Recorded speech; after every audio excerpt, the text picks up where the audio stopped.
Bonjour à toutes et à tous. Dans cette nouvelle vidéo, je voulais vous dire que l'école est finie. Ça y est, c'est bon, vous êtes libre. Alors pourquoi je vous dis ça? Parce que je remarque chez le public auquel je suis confronté concernant l'apprentissage des langues, c'est-à-dire généralement un public adulte, que l'école, le passage collège-lycée généralement, voire éventuellement les études, a souvent laissé une énorme marque, une marque indélébile et négative, ce qui est quand même un peu contre-productif parce que normalement on va à l'école pour apprendre des choses, pour acquérir des compétences qui vont nous servir pendant toute la vie. Et ce que j'ai pu constater, c'est que à l'inverse, beaucoup de gens avaient été dégoûtés des langues à l'école. Et c'est ce sur quoi je voudrais revenir. Bon, peut-être que vous êtes au lycée, ou peut-être même au collège, je sais qu'il y a des gens assez jeunes qui me regardent. Mais de manière générale, si vous êtes sorti de l'école et que vous en avez gardé un mauvais souvenir, cette vidéo va vous intéresser beaucoup. Alors, ce que je remarque, et c'est assez impressionnant, c'est que parfois je parle avec des adultes qui ont plus de 20 ans, plus de 30 ans, beaucoup plus parfois, et qui me disent « Ouais, non, moi les langues, c'est pas fait pour moi. Au bac, j'ai eu 7 en anglais. Voilà, moi je veux pas, c'est trop difficile.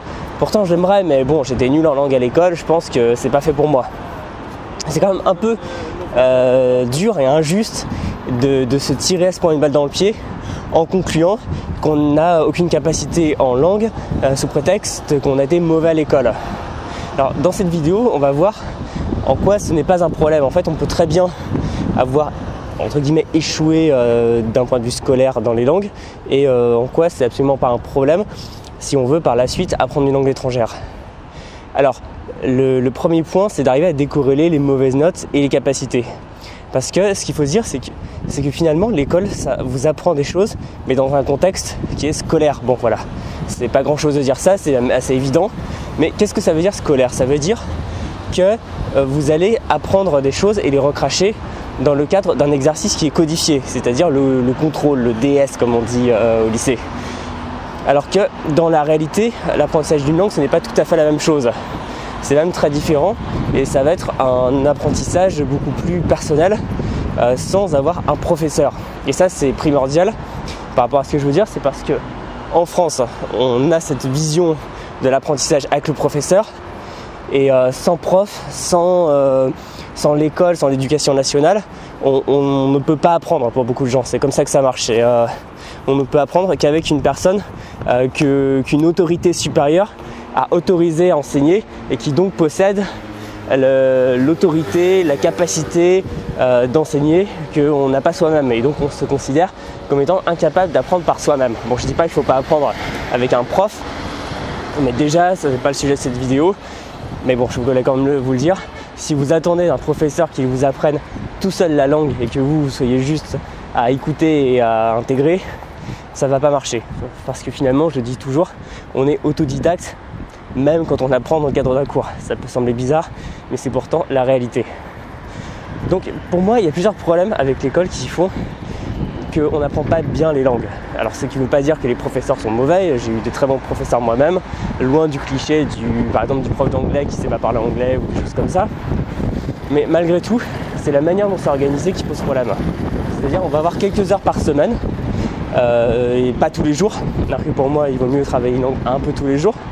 Et ça va être dans le cadre d'un échange très vertical avec le professeur qui vous enseigne des choses. Et si le professeur est bon, il va quand même faire des activités de groupe et il va vous faire parler avec d'autres personnes. Mais le problème, c'est que finalement, vous n'allez parler qu'avec des gens qui sont français comme vous, ou j'imagine belges, canadiens, etc.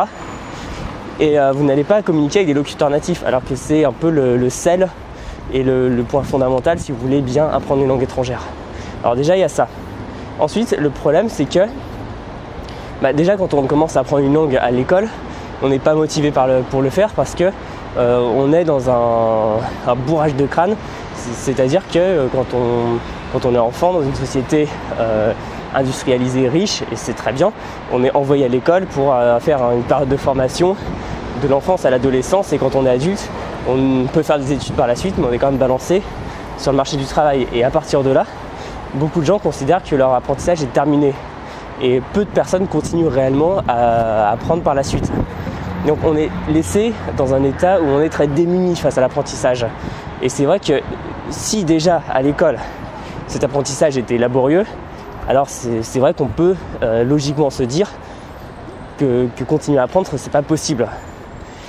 Autre problème selon moi, c'est l'absence d'immersion, parce que pour moi, apprendre une langue, ça ne se fait pas forcément en voyage dans le pays. On peut en tout cas passer une grande partie de son apprentissage chez soi, ou enfin dans une ville, par exemple en France, en Belgique où vous êtes, et sans forcément aller dans le pays tout de suite. Malgré tout, le problème de l'école, c'est que ça fonctionne un peu en vase clos, c'est-à-dire que vous allez être parfois du collège au lycée, parfois même de la maternelle au lycée pour certaines personnes, avec les mêmes gens, vous allez voir finalement un peu les mêmes têtes tout le temps, et vous n'allez pas sortir de cette bulle. Et autant il est intéressant de faire une bulle d'immersion, mais là c'est une bulle de non-immersion. Alors il va y avoir des professeurs qui seront peut-être du pays, et s'ils ne le sont pas, ils vont ramener des assistants. Je ne sais pas si vous vous souvenez des assistants, si vous en avez eu. Généralement viennent du pays où est parlée la langue et suppléent le prof et font un peu la caution locuteur natif. Vous allez peut-être voir des films, des choses comme ça, c'est très bien. Mais en fait, vous allez manquer deux choses. Vous allez manquer déjà tout ce qui fait l'intérêt de la langue, c'est-à-dire parler avec des gens, vous frotter à la culture sur place.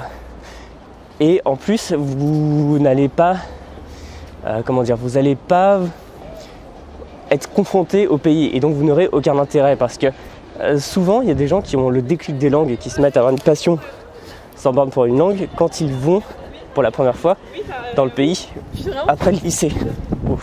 Bon, le seul un peu inégal, c'est les inconvénients du direct, et c'est à ce moment-là que se crée l'intérêt. Alors que quand vous êtes à l'école, qu'est-ce que vous faites? Vous allez du matin au soir faire des cours du lundi au vendredi, et le samedi et le dimanche on s'attend à ce que vous fassiez des devoirs, et après on répète le processus la semaine suivante. Et c'est vrai que c'est absolument pas motivant, c'est absolument pas engageant. Et le problème, c'est que beaucoup de gens associent l'apprentissage de manière différente, l'acquisition de connaissances, comme ça. Et le troisième point qui moi me pose problème avec l'école, c'est qu'on va apprendre bien souvent des connaissances. On va les apprendre de manière assez théorique, encore une fois dans un exercice codifié qui est le contrôle. Où en gros, vous aurez 20 sur 20 si vous répondez bien aux questions, si vous ressortez bien le vocabulaire, c'est très bien. Sauf que l'apprentissage d'une langue, ça ne se fait pas comme ça dans ce qu'on pourrait appeler la vraie vie. C'est beaucoup plus mouvant, c'est beaucoup plus incertain. Il faut arriver à trouver des expressions, pas forcément les expressions d'ailleurs les plus justes grammaticalement ou les plus, les plus socialement correctes, parce que beaucoup de gens parlent en argot plutôt qu'une langue correcte, enfin quand on va dans le pays. Mais bref, en fait finalement, ce que vous allez voir si vous vous remettez à une langue après être sorti de l'école, c'est que vous allez avoir une expérience qui est totalement différente. Parce que finalement, moi c'est un des griefs que j'ai contre l'école. Bon, je suis pas anti-école, mes parents sont profs, je vais pas cracher sur une institution, sachant qu'il y a quand même plein de pays où il n'y a pas d'éducation et on a quand même une chance. Mais malgré tout, si les choses avancent, c'est toujours avec beaucoup de retard. Mais moi le problème que j'ai, c'est que on va apprendre des choses qui souvent, je vais pas dire que ça sert à rien, mais pas loin. Par exemple, j'ai fait une section scientifique au lycée, après j'ai fait des études plutôt littéraires, et pendant tout ce temps, on nous a gonflé avec la dissertation. Ce qui est marrant, c'est que les dissertations, on fait des dissertes de philo ou des trucs comme ça, et si vous lisez des bouquins de philo, les philosophes ne font pas de dissertation. Et en fait, on a une culture un peu d'éducation de salon. Par exemple, encore une fois, pour parler de culture, on a cette matière en France qui est la culture générale, qui en fait consiste à avoir des connaissances dans un peu tout, mais sans jamais creuser plus. Enfin, c'est fou quand même d'avoir cette espèce de superficialité, même si c'est bien de connaître un petit peu tous les domaines, histoire de se situer dans le monde, de comprendre le monde qui nous entoure.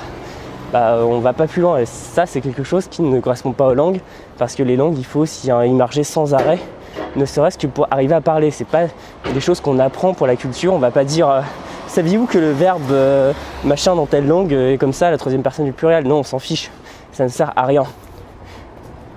Donc ce que je peux vous dire, c'est que même si vous avez été traumatisé par l'école, même si ça a été le Vietnam pour vous, et vous en avez gardé un souvenir horrible, si vous vous remettez ou si vous décidez d'apprendre une nouvelle langue étrangère, ça sera totalement différent. Ce sera une expérience, vous allez voir, qui ne ressemblera pas du tout avec ce que vous avez pu vivre à l'école.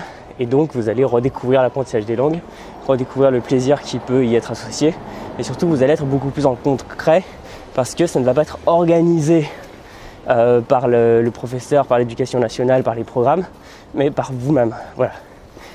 Donc l'école est finie, c'est bon, mais c'est vrai que j'insisterai jamais assez parce que c'est hallucinant le nombre de personnes qui me disent, et d'ailleurs ça m'arrive de temps en temps, alors cette nuit j'ai rêvé que je retournais au lycée et que j'apprenais qu'il fallait que je refasse de la seconde à la terminale, et dedans j'étais complètement paniqué parce que j'en avais aucune envie. Je me disais encore 3 ans à refaire tout ça, et c'est dingue à quel point ça nous marque, à quel point ça nous façonne.